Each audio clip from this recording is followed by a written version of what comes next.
यांचं पुस्तक आणि गुलाब पुष्प देऊन स्वागत करा.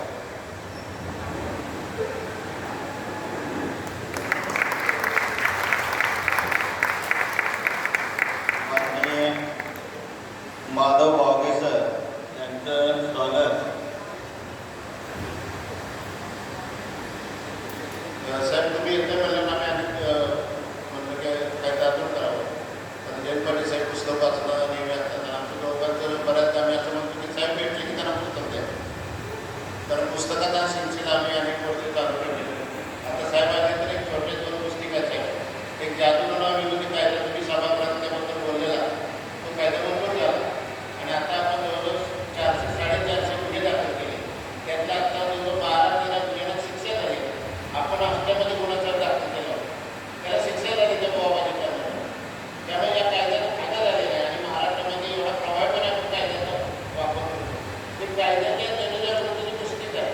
आतापर्यंत 40,000पेक्षा जास्त त्यामध्ये छोटी पुस्तक आहे. पण लोकांना कायदा द्यावा, नाही तर कायदा वगैरे प्रत्यक्ष आम्हाला देतो. गुन्हे तर दाखल आहेत, आता न्यायालयाचं प्रत्यक्षात आहे. त्या पुस्तकाचं आपल्याला ते प्रकाशन करावं असं मी विनंती. या विभागाचे जादूटोना विरोधी कायदा पुस्तिका संपादित आणि सर यांचं आता पुस्तक प्रकाशन होत आहे.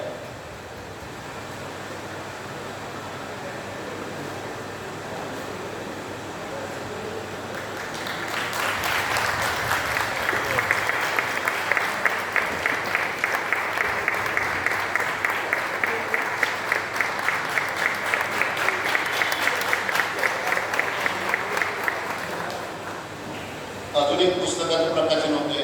साहेब आम्ही अंधश्रद्धा निर्मूलनाचं काम करत असतो तर देहदान, नेत्रदान आणि याबद्दल व्यापक काम आहे. आमचे कार्यकर्ते आणि उपसंपादक प्राध्यापक डॉक्टर सुशील मेश्राम यांचं बुद्धिझम आणि देहदान अवयवदान याचे प्रकाशन आपण करावं असं विनंती करतो. महाराष्ट्राच्या बहुतेक सगळ्या कार्यकर्त्यांनी नेत्रदान, देहदान, मनोरंजन देहदान करण्याचा संकल्प केला.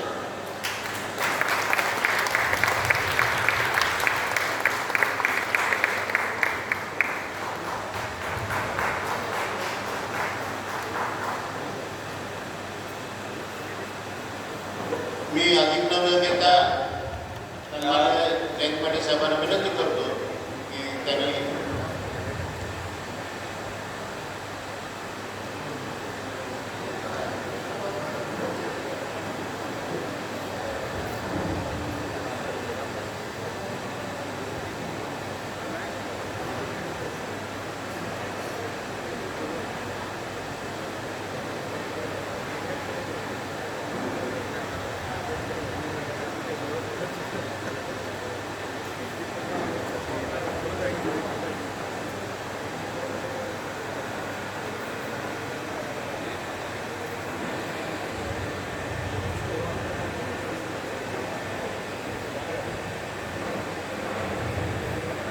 आपल्या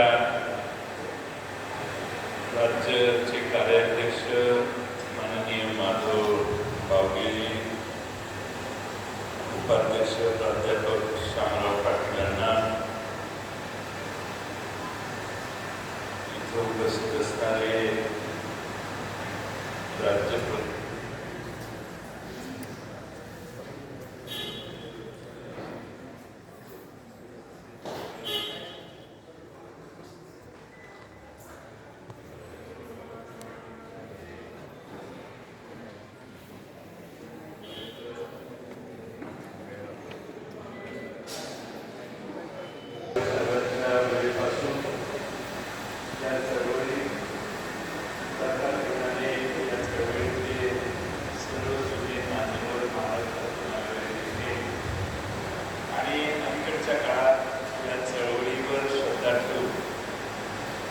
समाजात हा बदल आवश्यक आहे याची खात्री पटल्यामुळे सहभागी झालेले सर्व तरुण आणि तरुणी आणि बंधू आणि भगिनी,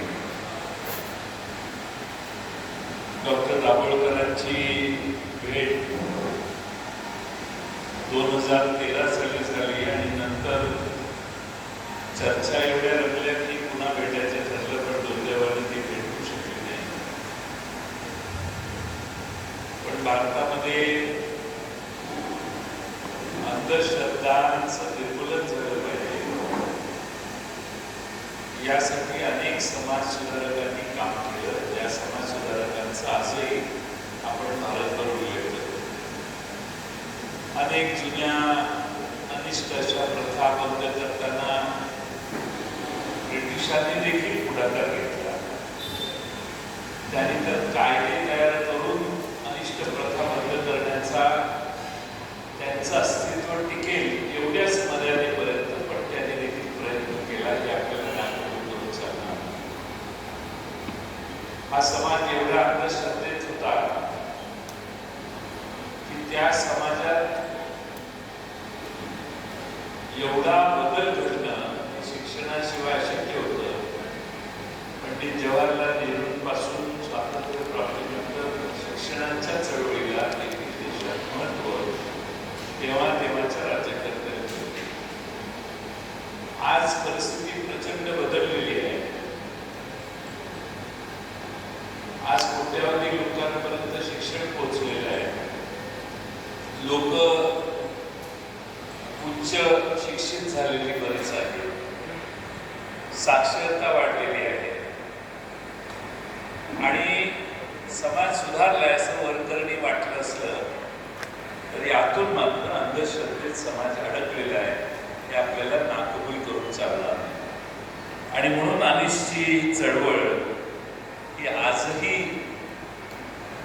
या देशाला गरजेची आहे.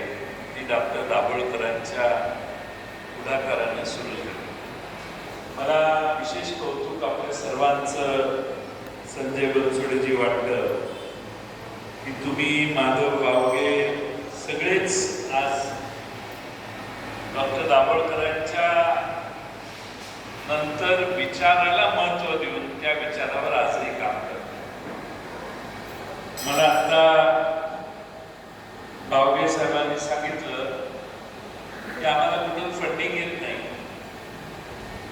त्यामुळं विचारावर आधारित कार्यकर्ते महाराष्ट्रभर आहेत आणि आज प्रत्येक जिल्ह्यातून इथं जवळपास सगळ्या जिल्ह्यातून आपण सगळे उपस्थित आहोत.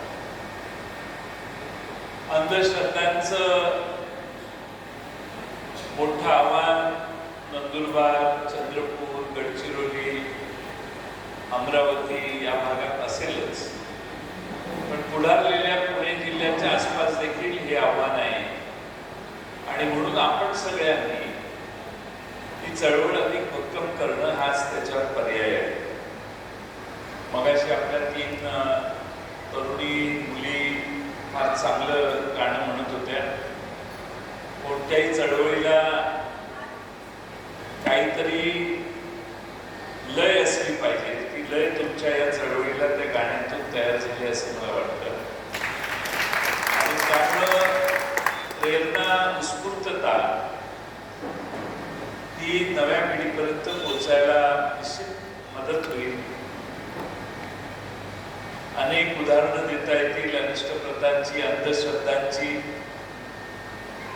ते घेऊन तुम्हालाच माझ्यापेक्षा जास्त माहिती आहे, त्यामुळे ते सांगून मी तुमचा वेळ घेणं आवश्यक आहे असं मला वाटत नाही. पण ही चळवळ अधिक भक्कम कशी करता येईल यासाठी लोकांच्या मनातली भीतीमुळं लोक अंधश्रद्धाळू होतात असं माझं मत.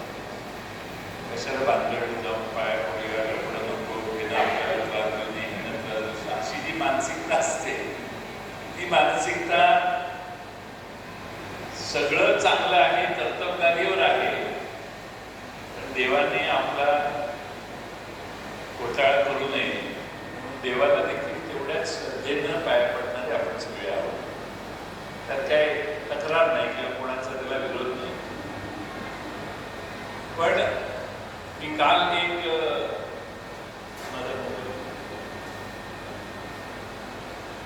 आमच्याकडे एक मर्दवाडी म्हणून गाव आहे, छोटीशी वाडी आहे. तिथं देवळात माझी सभा झाली काल. तर ती देवळाची सभा झाली. त्याच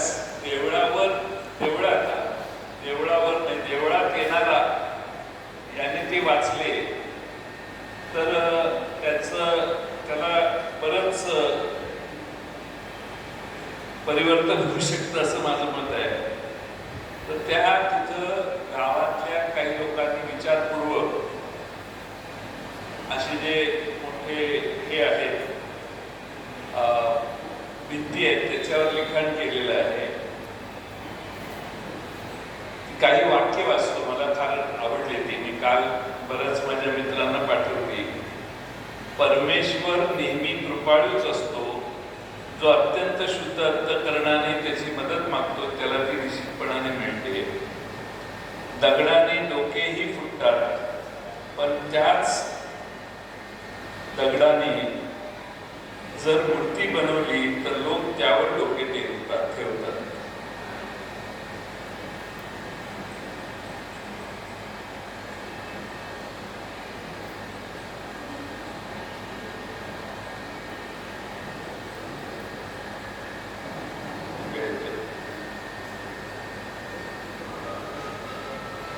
जीवन बदलण्यासाठी वेळ ही सगळ्यांनाच मिळते, पण वेळ बदलण्यासाठी 2 वेळा जीवन मिळत नाही.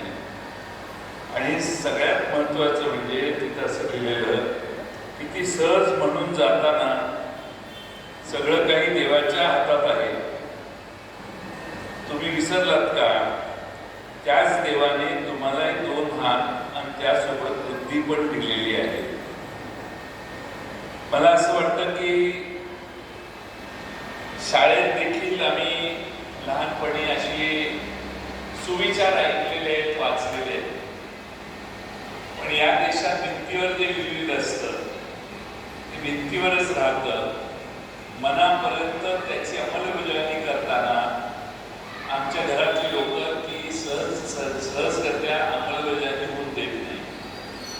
आणि त्यामुळं या चळवळीत जास्तीत जास्त तरुण पिढी कशी आणायची हे मला वाटतं सगळ्यात मोठं आव्हान आहे. आणि तरुण पिढी आणायची असेल, मला असं वाटतं की माध्यमिक शाळेमध्ये आणि प्राथमिक शाळेमध्ये हे धडे दिले पाहिजे.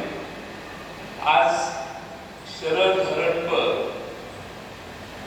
हे वाक्य शिकवण्यापेक्षा त्याला जरा अर्थपूर्ण वाक्य जर सांगितलं तर मला असं वाटतं की अधिक त्याच्या लहानपणापासून त्याच्यावर संस्कार वाढतील. आज देशामध्ये काँग्रेसची राजवट होती त्यावेळी त्यांनी ह्या विशेष मुद्द्यांकडे लक्ष दिलं नाही असं माझं म्हणणं आहे. सगळं काही व्यवस्थित चाललंय. त्यावेळी आव्हानं वेगळी होती. मग माणसांना शाळेपर्यंत पोहोचवणं हेच आधी आव्हान होतं. आणि त्यामुळं बरीच वेगळी आव्हानं होती. आता आव्हानं बदललेली आहेत, त्यामुळं आम्हाला सुचायला लागलेलं आहे. तर शाळेमध्ये, प्राथमिक शाळेमध्ये, माध्यमिक शाळेमध्ये अशा गोष्टी शिकवल्या नाहीत. म्हणून या देशामध्ये काही विशिष्ट धर्मांचा पगडा पडला पाहिजे असा आग्रह काही लोक करायला लागले आणि इतर धर्मांचा अस्तित्व नाकारायचा प्रयत्न सुरू झाला. आणि एवढ्या मोठ्या प्रमाणामध्ये एकाच बाजूला चांगल्या गोष्टी आहेत असं दाखवण्याचा प्रयत्न करून भारतातलं संतुलन बिघडवण्याचा प्रयत्न मागच्या 10 वर्षात झालेला दिसतो. पण त्याच वेळी शिक्षणाच्या मार्गाने नव्या परंपरा आणि रूढी निर्माण करण्याचा प्रयत्न देखील भारतातल्या प्राथमिक माध्यमिक शिक्षणात व्हायला लागला. ज्या भागातले लोक सतर्क आहेत ते त्याच्या विरोधी आवाज उठवत आहेत. पण उद्या 4 तारखेला निर्णय लागला आणि जर बदल झाले तर मला वाटतं की अनिसनी पुढाकार घ्यावा आणि महाराष्ट्रापुरतं किमान या देशात आणि राज्यामध्ये निर्माण होणारी नवी पिढी अंधश्रद्धेपासून कोसो दूर नेण्याचा प्रयत्न माध्यमिक आणि प्राथमिक शाळेच्या शिक्षणातूनच करायचा आपण प्रयत्न केला पाहिजे. हे जर आपण शिक्षणात बीज लावलं, तुमच्या मागाच्या काळात बीज हा शब्द आहे, तसं शिक्षणाचं बीज हे अशा पद्धतीनं धर्मनिरपेक्षपणा आणि अंधश्रद्धेच्या विरोधात लावण्याचं काम केलं तर मला वाटतं पुढची पिढी आणखी त्याच विचारानं प्रगत होईल आणि प्रगत होईल असा मला विश्वास आहे. मी आपल्या दिवसभराच्या या चर्चेत जास्त अडथळा योग्य नाही. पण जादूटोणा विरोधी कायद्याची चित्रमय पुस्तिका आपण काढली हे तुमचं कौतुक केलं पाहिजे की महाराष्ट्रात कायदा काय आहे एकदा गावोगावी कळलं तर म्हणजे प्रत्येक ग्रामपंचायतीला एक पुस्तक पाठवलं तर ते जर प्रत्येक ग्रामपंचायतीत आणि जास्तीत जास्त लायब्ररीत असेल तर आता नवीन पिढी हे तपासायच्या उत्सुकतेच्या बाजूनं जाते आणि त्यामुळं ती माहिती लोकांपर्यंत पोहोचवण्याचं एक मोठं काम अनिसने या निमित्ताने केले याबद्दल तुमचं अभिनंदन. बुद्धिझम आणि देहदान अवयवदान हे डॉक्टर सुशील मेश्राम यांचं पुस्तक देखील आज आपण प्रकाशित केलंय त्याबद्दल देखील मी त्यांचं अभिनंदन करतो. आपण सगळे या ठिकाणी 3 दिवस काल आज आणि उद्या 3 दिवस विचारमंथन करणार आहात. मला आपण सर्वजण इथं आलात त्याबद्दल आपल्या सगळ्यांचे आभार मानायचेच आहेत. पण आपल्या इथल्या येण्याने माझी मत आहे की 3 दिवसाची परिषद संपली की एक सभा झाली पाहिजे आणि सामान्य जनतेला त्या भागाच्या बोलवून तुमच्यातल्या दोघा ठिकाणी मार्गदर्शन केलं पाहिजे. लोकांना खुलं फोरम ठेवलं पाहिजे आणि लोक त्या ठिकाणी इव्हेंट शहरातली केली पाहिजे आणि तसं जर केलं तर काय 100 येतील सुरुवातीला हळूहळू प्रथा वाढायला लागली की 1000-2000 लोक येऊन आपले विचार ऐकतील आणि तो प्रयत्न प्रत्येक जिल्ह्यात आपण केला तर ही चळवळ वाढेल असा विश्वास मी या निमित्तानं व्यक्त करतो. मला इथं येऊन बोलण्याची संधी दिली याबद्दल आपल्या सगळ्यांचे आणि व्यासपीठावरील मान्यवरांचे आभार मानतो. या मगाशी संजय बनसोडेंनी सांगितलं की इंदी आघाडीला पाठिंबा दिलेला त्याच प्रकारे एक लोकायत नावाची पुण्यात संस्था आहे त्यांनी पण प्रचंड 1ही रुपया न घेता सगळ्या महाराष्ट्रभर जनजागृती करण्याचं काम मोठ्या प्रमाणात केलं आणि धाडसानं बोलून या देशाची राजवट कशी चुकीची आहे हे सांगण्याचं काम आपले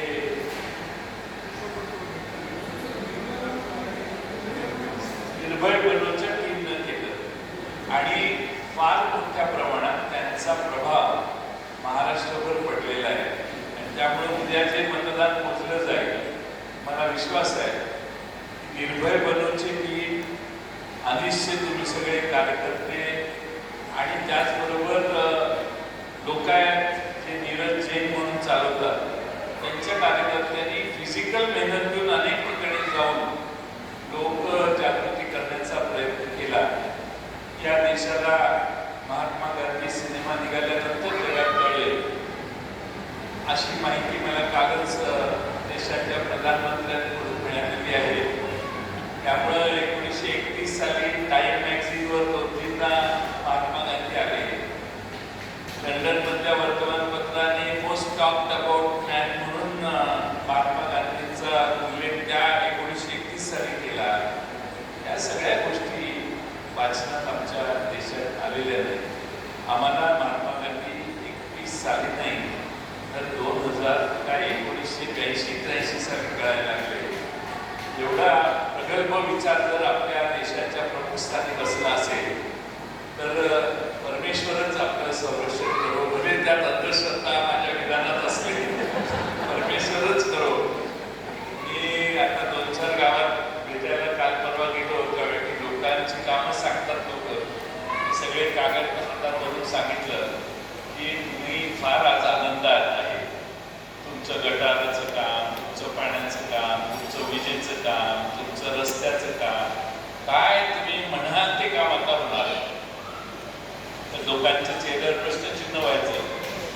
मी म्हणायचं की आता देशाच्या पंतप्रधानपदी परमात्म्याचा अवतारच आलेला आहे.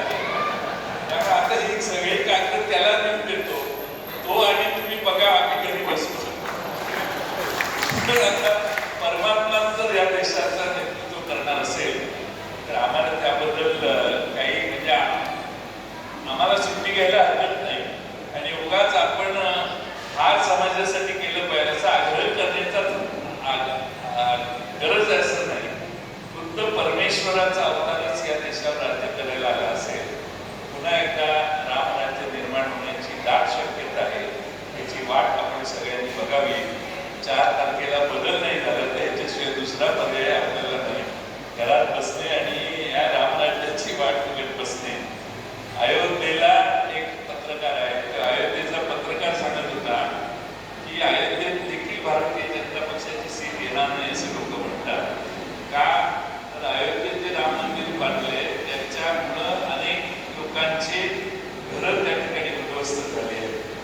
लाख रुपये कॉम्पेन्सेशन दिलेलं आहे आणि मोठी मोठी घरं त्यांची पाडण्यात आलेली आहेत. त्यांना योग्य मंदिर बांधणं काय प्रॉब्लेम नाही, पण घरांना कॉम्पेन्सेशन देताना त्यांच्या घराला बुलडोझर लावताना त्यांना असमाधानी करून विकासाचं काम जर केलं तर त्यांचंही जग आहे, त्यांचंही आयुष्य असतं, त्यांना प्रत्येकाला जगण्याचा अधिकार आहे. त्याने निर्माण केलेलं जग आपण जाऊन उद्ध्वस्त करणं हे अतिक्रमणाचं असतं. तरी आपण जाऊन त्याचं निर्माण केलेलं जग उद्ध्वस्त करणं हे योग्य नाही. आणि त्यामुळं अयोध्येतही असं त्याचं म्हणणं त्या पत्रकाराचं की फार लोकांच्यात अस्वस्थता आहे. असो, तुम्ही सगळे या ठिकाणी आलात, बोलण्यासारखे विषय फार आहेत, पण आता निवडणूक होऊन गेलेली आहे. त्यामुळं मच्छर मोजण्यासाठी 2च दिवस राहिलेले आहेत, 4 दिवस.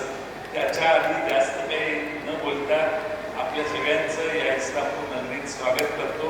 आपल्या इथला रहिवास चांगला राहो आणि इस्लामपुरातून अधिक चांगल्या स्मृती घेऊन आपण जावं अशी शुभेच्छा तुम्हाला देतो आणि माझे 2 शब्द पूर्ण करतो. धन्यवाद.